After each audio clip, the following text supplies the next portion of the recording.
एक बार मिलकर के मेरे साथ पवित्र गायत्री मंत्र का उच्चारण करके सभी अपनी वाणी को पवित्र करेंगे।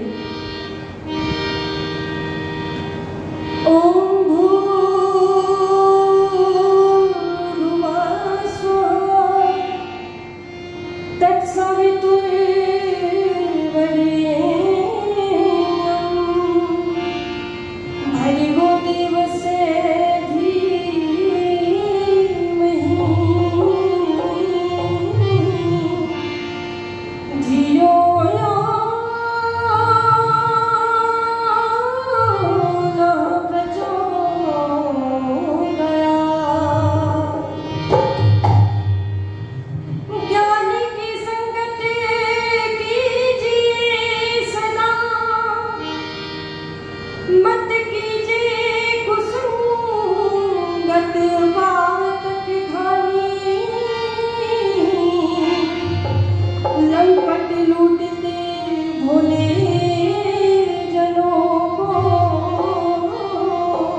पवित्र व्याख्यान वेदी पे विद्यमान बड़े ही आदर एवं सम्मान श्रद्धा के योग्य आज की इस प्रातःकालीन वेला में जिन्होंने यज्ञ संपन्न कराया आदरणीय आचार्य सूर्यदेव वेदांशु जी और मुझसे पूर्व बड़े ही सुंदर भजन आप सभी ने श्रवण किए हैं आदरणीय रामव्रत आदि जी और मेरे पश्चात जिनके आप बहुत ही सुंदर व्याख्यान को श्रवण करेंगे आर्य जगत के उच्च कोटि के ओजस्वी वक्ता आदरणीय स्वामी सच्चिदानंद महाराज जी, आर्य समाज मॉडल टाउन के यशस्वी प्रधान बड़े ही आदर एवं सम्मान श्रद्धा के योग्य जगदीश प्रसाद आर्य जी, सम्मुख विद्यमान सभी आर्य भद्र पुरुषों, गार्गी मैत्री अनुसुईया के समान वंदनीय पूजनीय मातृशक्ति एवं विश्वास का भावी भविष्य प्यारे बच्चों, आइए बड़ी सुंदर चर्चा चल रही थी।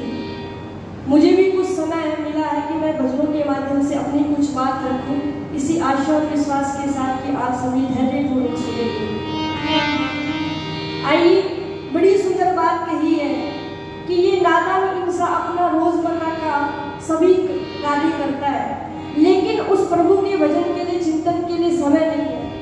लेकिन ध्यान रखिए माता बहनों सज्जनों, ये जितने भी रिश्ते नाते हमें संसार में जो दृष्टिपात होते हैं दिखाई देते हैं वो क्षणभंगुर होते हैं, थोड़े समय के लिए साथ निभाने वाले होते हैं।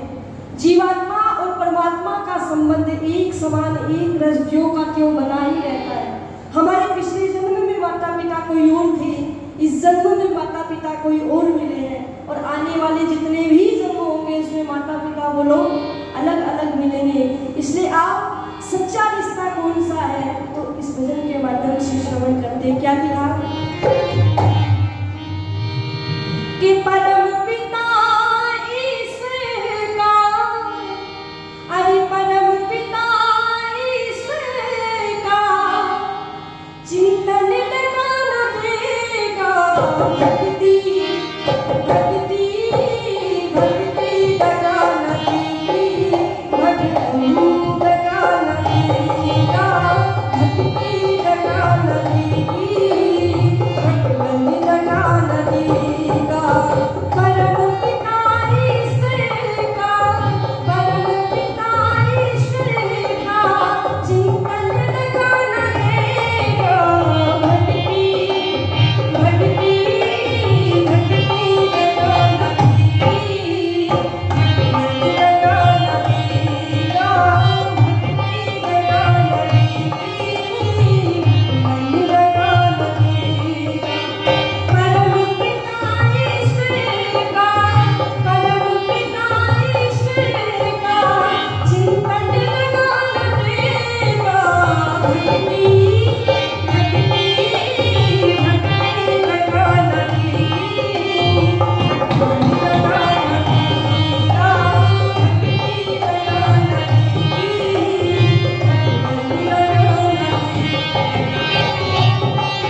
और इस जीवन की सच्चाई लिखी है।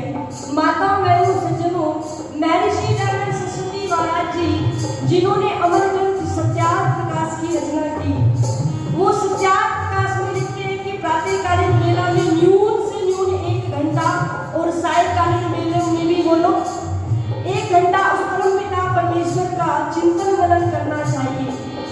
लेकिन ये व्यक्ति इसके विपरीत कार्य करता है। क्या करता है? जीवन की उलझनों में तुझको समय पड़ा है, जीवन की उलझनों में तुझको समय पड़ा है, जिसने समय दिया है उसके लिए क्यों समय पड़ा है, जिसने समय दिया है उसके लिए क्यों समय पड़ा है। कहा कि जीवन की उलझनों में तुझको समय पड़ा है और जिसने समय दिया है उसके लिए क्यों समय पड़ा है।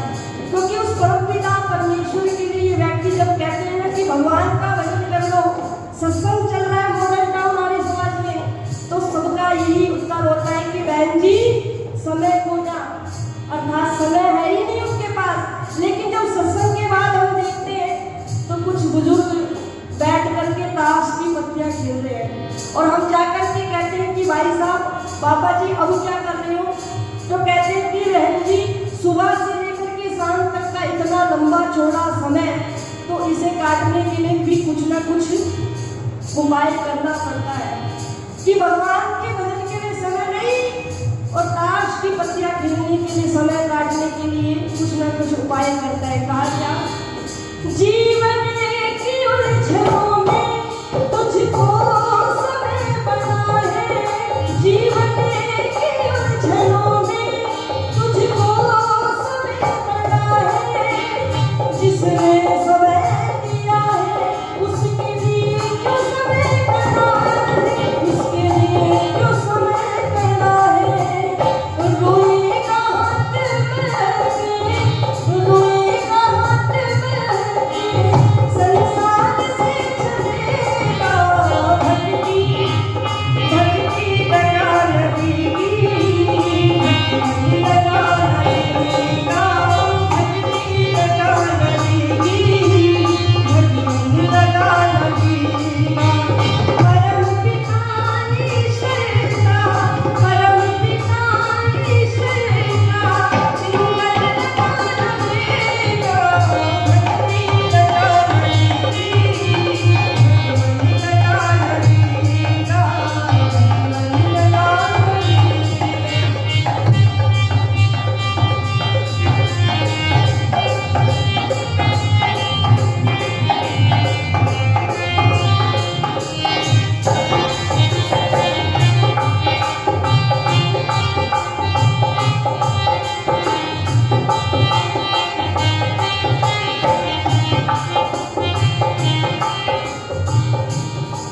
और कहते हैं कि ये मनुष्य का जीवन किस प्रकार का है। जिस प्रकार मृग हिरण पूरे जंगल में भटकता फिरता है, कस्तूरी की सुगंध में कभी वो इधर जाता है कभी वो उधर जाता है, इसी प्रकार आज के मनुष्य की स्थिति है। वो सुख की प्राप्ति के लिए न जाने कहाँ कहाँ भटकता है, लेकिन सच्चे सुख की प्राप्ति करनी है तो जिस प्रकार हिरण उसके नाभि में ही कस्तूरी छुपी हुई होती है, लेकिन वो नाना प्रकार की जगह पर स्थानों पर भटकता फिरता है। इसलिए कहा क्या? एक बार एक भंवरा उड़ कर के अपने घर से, एक बार एक भंवरा उड़ कर के अपने घर से, गन सूंघने की मस्ती में वापस गया घरे को, वापस गया घरे को। एक बार एक भंवरा उड़ कर के अपने घर से, गन सूंघने की मस्ती में वापस गया नसर से, अरे वापस गया नसर से। लोटू का कर बकर को, लोटू का कर बकर को, जब फूल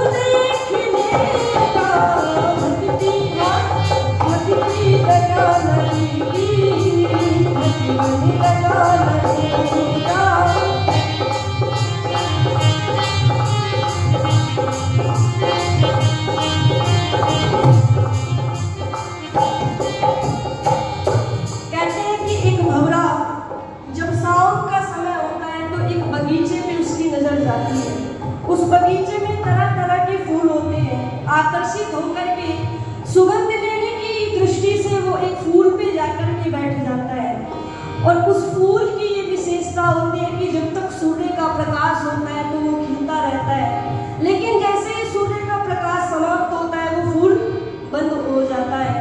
भंवरा गंध लेने की दृष्टि से उस फूल पर जाकर के बैठता है, लेकिन जैसे ही शाम होती है वो फूल बंद हो जाता है। वो सोचता है कि जैसे ही सुबह होगी मैं इस फूल से निकल कर के चला जाऊंगा। इसलिए आओ इतने में ही घटना होती है और क्या होता है, इतने में एक हाथी उड़ कर के चल चला था, उड़ कर के चल पड़ा था। इतने में एक हाथी चल कर के वहाँ आया, फूलों को तोड़ कर के भूमि में जा मिलाया, भूमि में जा मिलाया। इतने में एक हाथी चल कर वहाँ पे आया, फूलों की सुगंधी को भूमि में जा मिलाया, भूमि में जा मिलाया। अरे जो करना आज कर ले, जो करना आज कर ले, जाने कब करेगा। भक्ति लगा लगेगी, भक्ति लगा लगेगा, भक्ति लगा लगेगा, भक्ति लगा लगेगा। परम पिता ईश्वर का, परम पिता ईश्वर का चिंतन लगा लगेगा। भक्ति लगा लगेगी, भक्ति लगा लगेगा, भक्ति लगा लगेगा, भक्ति लगा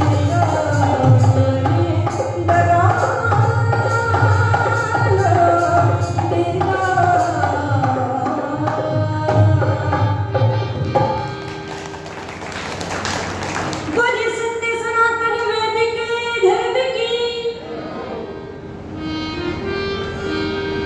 की परम पिता परमेश्वर का चिंतन लगा लगेगा, क्योंकि वो परम पिता परमेश्वर माताओं की भी माता है, वह पिताओं का भी पिता है। वो भ्राता के समान सुखदायक है। और किसी कवि ने पंक्तियां लिखी थी कि कौन कहता है कि वो रूपोस है। अरे कौन कहता है कि वो रूपोस है, ढूंढ लेते हैं उन्हें जिन्हें कुछ होश है। और देने वाले ने तो सब कुछ लुटा रखा है, पर तो ना समझे तो इसमें तेरा ही दोष है, वो पगले तेरा ही दोष है। क्योंकि उस परम पिता परमेश्वर ने तो हमें सर्व प्रकार की सुख सुविधाओं से संपन्न बनाया। यदि हम फिर भी उसके एहसान को यदि ना माने तो हमसे ज्यादा कृतज्ञ कोई हो नहीं सकता। और कहते हैं कि इस संसार में जितने भी पाप होते हैं उन सब का तो कुछ ना कुछ प्रायश्चित होता भी है, लेकिन ये जो कृतघ्न जैसा पाप है ना, इसका कोई प्रायश्चित भी नहीं है। इसलिए आओ हम कृतघ्नता के पाप से बचें। बड़ी सुंदर बात लिखी, क्या लिखा,